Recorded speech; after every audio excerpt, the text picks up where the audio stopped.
Yeah. Once again, is the Quis. Oh, what's this? Is this a new couch? No, it's not. Just a little decoration as per someone's suggestion. And with me, I have a guest. Well, not with me, but on the phone, I have a guest. I have all the way from Hollywood, California. Well, not Hollywood. Lyndsay, are you in Hollywood? Almost. Almost, but in California, my cousin Lyndsay. What'd you say? That's me. That's her. This is my blood cousin. This is not one of them fake cousins, people that you call cousin because y'all so cool. This is family. Right. You know, we share the same DNA. Up until recently, Yes. we had the same last name, but she got married. Lyndsay, tell me a little bit about yourself. Well, I have lived on the West Coast all my life. They call me a Cali girl. Smart, educated, and just a full package. I got some kids, a job, some money. Wait, and you married too. Stop trying to. And, oh, yeah. She said, "Oh yeah." Stop trying to put this on. Like, let's see. I'm married. I'm the total package. She's happily married, and she has a beautiful happily. family. What'd you say? Yes, happily. I don't want to bring up no happy homes, but she is fine though. But of course she's fine. She's my cousin. Thank you. We are gorgeous Thank people. you. Of course, it's a We are. given. We're beautiful. We are. We really are. We're exceptional. The Woolf Pacq is taking over Facebook. It's about to be a worldwide takeover. How do you feel about the fact that our family is so exceptional and interesting? You know what? I think that we're just like intriguing people. I think that we're crazy people. We say what's on our mind and dysfunctional in a way. Very dysfunctional. I love it though. I love it. I feel What would I like do without it? you say you love it in what? What would I do without it? I love dysfunction. Well, I mean, it's like earlier on Facebook, we were talking about how I had made a comment about how all families have these skeletons in the closet and all these situations involving incest and molestation and rape. We ain't gonna get into our family's business, not on the internet, but it's interesting how that's not something that a lot of people discuss. But I would almost say dysfunctional family is an oxymoron. It's like, what family isn't like got the uncle that's the father and the brother and Right, yes. it's, Cousin, sister. yeah, and it's so. Couple families like that. I think most families are like that. I mean, it's like all this budding sexuality in this enclosed space, and just because you were born related to somebody or somebody is your in-law, what's stopping you from having a natural biological connection? And then you start mixing some alcohol in, and revenge. Man, you can guarantee that That's a dangerous thing. What you say? That's a dangerous combination. Yeah, humanity and hormones mixed with alcohol. Watch out. That's why in all seriousness, that's why I think there's so many fucked up, criminally insane people out because of inbreeding and incest. And I mean, it's crazy. Like I look at women and I realize 99.9% of you have some crazy, terrible experiences that you've received at the hands of the men and women in your family, and vice versa. What's that? Yeah, and not just family, like stepdads or people that you trust. Right, and boys too. I recently did a poem about my first time. It was the cousin of a cousin. I lost my virginity to, and I mean that's crazy. Oh my God, yes. I was 8 years old, and I got my world rocked, and it was crazy. And it was by my cousin's cousin. So it's like it's rough out there. Family is crazy, but what can you do? It was in a line. What do you mean? Well, like it was like in the family, within a family. Oh, yeah. Line, circle. Yeah. Oh, God.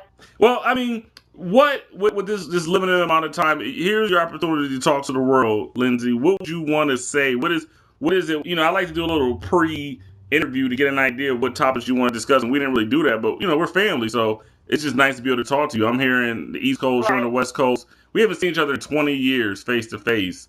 Right, I know one thing that it is, and that's one thing that if I can say anything on this short video, the Woolf Pacq, meaning those people with the last name Wolford, those people that are blood related to me, to Lyndsay, that people that come from Barbara Wolford and or Barbara Alexander, Fred Wolford, Christabel, what's on Chris' last name?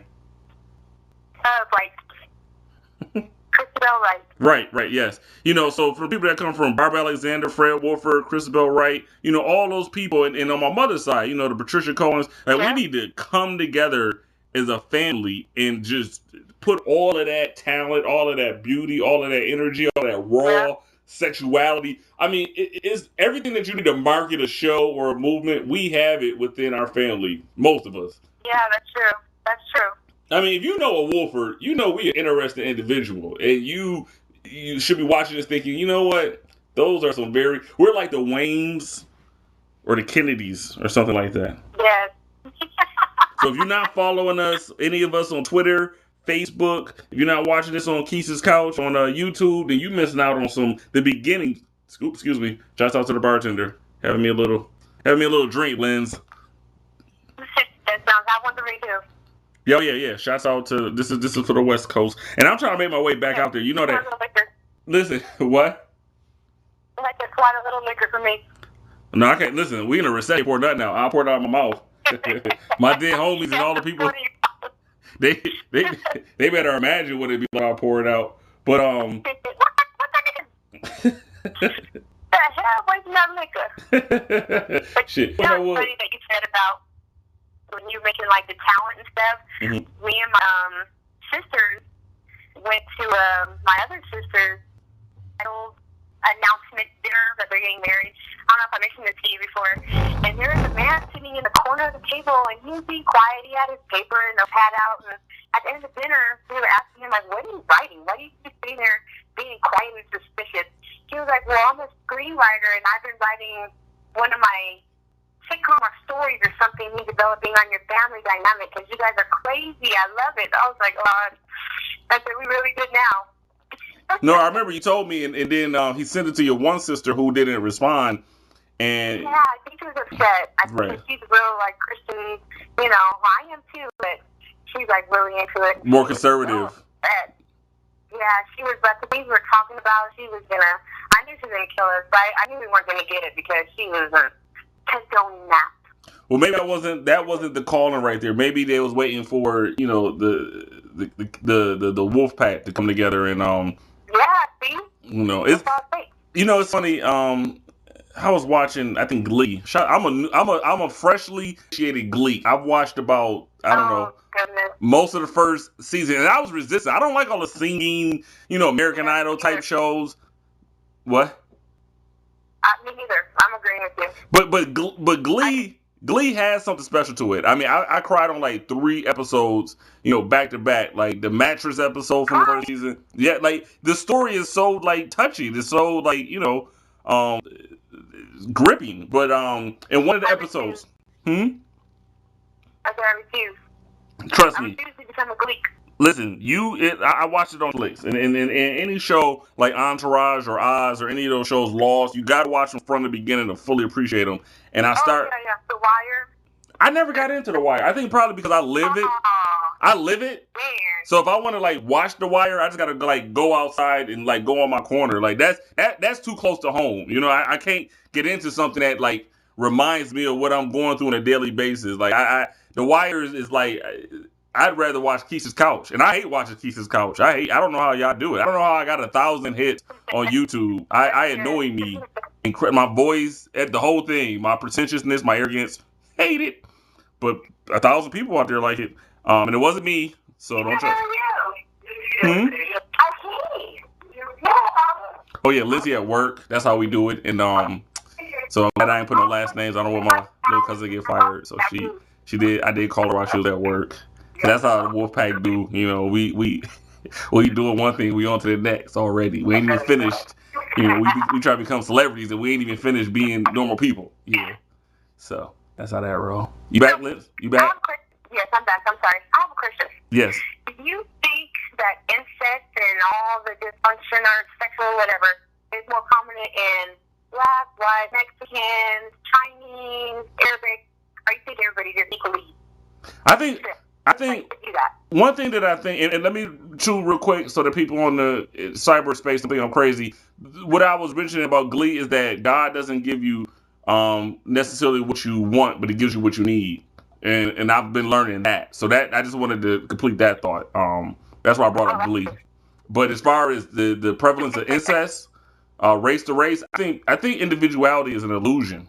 I think that we all are more alike than we would like to believe, and I think the reason why is because we don't want to think that the depravity and the wickedness that exists in ourselves can be multiplied to the rest of the world. But I think it can. I think incest and those freaky, deep, nasty thoughts and actions, I think they're common. Now, you look at certain cultures like Asian cultures, like Chinese cultures, there might be more of a restriction on the culture, and they might help with to reduce the sexual urges.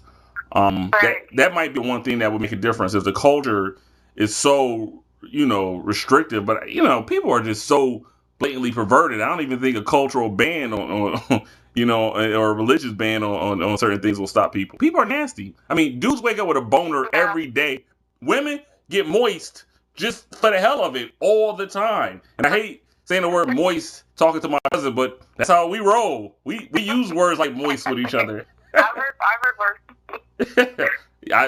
In our family, yes, that's how. Listen, ladies and gentlemen, the Woolf Pacq, we wild. We just like wolves. We vicious. We animalistic. We're primal. Yeah, we in your face, the neck. But I really don't think any one race has a monopoly on perversion. I think that's something that's widespread and universal. I think it's more human to be perverted, and I think that incest is far more common than most people. Like, no one ever says like, yeah, I committed incest all throughout my life. No one ever admits to it. It's like masturbation. I think most people are doing it, but very few people will admit to it or have done it. Yeah, I try to tell people that is the best thing. Like, I don't understand. Masturbation, right? Not incest. Which one? Oh no, masturbation. Right. Yeah. Well, in certain parts of the country, like the South, they would agree that incest. Shout out to all my Southern viewers. No, but yeah, that's true.